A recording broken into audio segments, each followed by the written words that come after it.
Welcome to Unit 2, Lesson 6 practice problems, different forms. Okay, problem 1. F of x and g of x. Which one is which and how do I know? Well, if you look at them, they both had the same factors, x plus 3 and x minus 4, so they're the same curve. But what's the difference? Well, this little 1/3 out here means that one of the graphs is smaller. So whichever graph is smaller is my g of x. And whichever graph is bigger is my f of x. And that's how I know which graph represents which. Okay, so now here they want us to rewrite the polynomial in standard form, which means we have to distribute and distribute and distribute and distribute, and you get x squared plus 3x plus 1x plus 3, combine like terms, giving us x squared plus 4x plus 3. Then we multiply the x minus 4, distribute the x to all terms. We get x cubed plus 4x squared plus 3x. We distribute the negative 4 to all terms, giving us negative 4x squared minus 16x minus 12. Combine like terms, my 4x squared terms are alike, and then my 16x and 3x terms are alike, which means I get x cubed, 3 minus 16 is negative 13x, minus 12. 4 minus 4 is 0, so that term drops out, and this is my polynomial. All right, for the next one. So we got a double whammy here. We got two things on either end. I already know that x plus 1, x plus 3 is x squared plus 4x plus 3.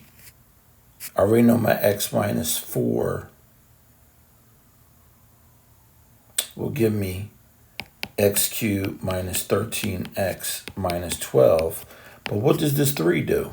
All it does is distribute, giving me 3x cubed minus 39x minus 36. Okay, Tyler incorrectly says that the constant term of x plus 4, x minus 4 is 0. So Tyler was trying to use a shortcut. So when you multiply binomials, if you add the middle terms, if you add the constants, plus 4 minus 4, 4, plus 4 minus 4, that gives you 0. This is the middle term. The middle term is the addition of the constants on two binomials, and it only works for two binomials. But 4 times negative 4 is how you find a constant term. That gives you negative 16. Okay, which of these standard forms is equivalent? Well, I got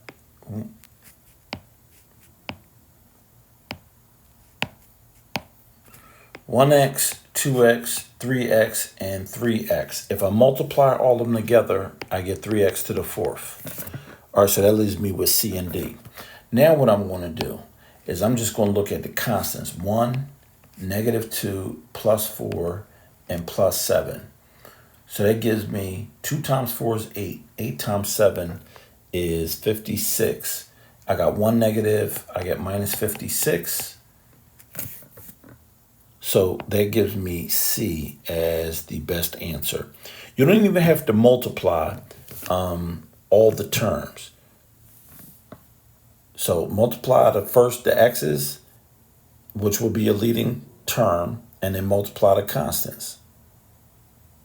If there was more than one negative 56 and more than one 3x to the 4th, we would have had to do some more math. But when you have answers like this on multiple choice, take advantage of your shortcuts.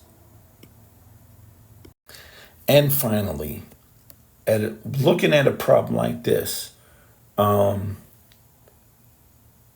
it's not written in proper order. So the first thing I'm going to do is write this in proper order.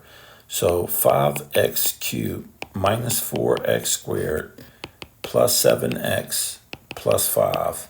And I have to find everything that's like it. So B is like it. And when it says select all, that means there's more than one possible answer. Okay, D. 4 times 2 is 8. I don't have an 8x. D. 5, 4x. I got a 7x, so that doesn't work. E. 5, 7x, negative 4x squared. Yep. E is the other one that works. Okay, now let's remember our maximum, relative minimum, relative maximums, and relative minimums. So if I come through here, I'm looking for the relative maximums. All right, so my relative maximums, point B and point E. These are the highest points, and on either side of B, there's nothing higher than it, directly around it. Okay, yes, something does get higher. Yes, something does get lower than F, but right around it, from F to E, E is the highest point. From D to E, E is the highest point. So our best choices were B and E. Okay, what are the x-intercepts of the graph? So basically, to find the x-intercept, especially when it's factored form, you set each factor equal to 0 separately. Now, x minus 1 has no coefficient. So if I just switch the sign, I get x equal to 1. So if it has no coefficient other than 1, just flip the sign. So now with the other ones, I have to do some work. I had to add 3.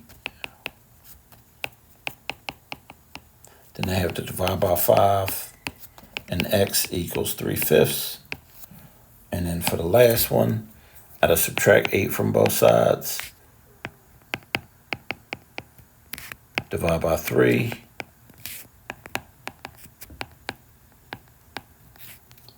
And that is our answer. I drew a diagram to expand the two binomials you see above. Explain my mistake. Well, x times 3x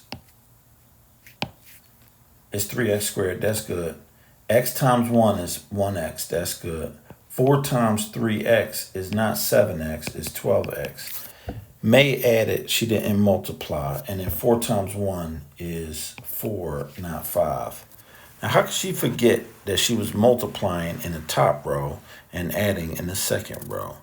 Okay, so now, because I put the proper numbers in there, 12x and 4, if I add on the diagonals, I get 3x squared, x plus 12x gives me 13x, and then plus 4.